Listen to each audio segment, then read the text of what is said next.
காணாத கண்களில்லை, காணாமல் நாளது நகர்வதில்லை. கண்ணன் என்றாலும் கள்வன் என்றாலும் கருணை புரிவான் ஸ்ரீ கிருஷ்ண பகவான்.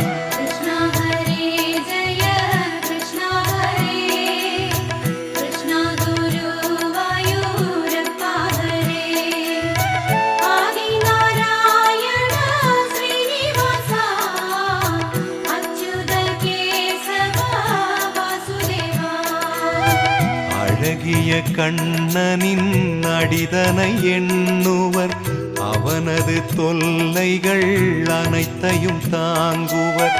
வெண்ணையை திருடிய கண்ணனின் லீலையை கண்டு ரசிப்பதே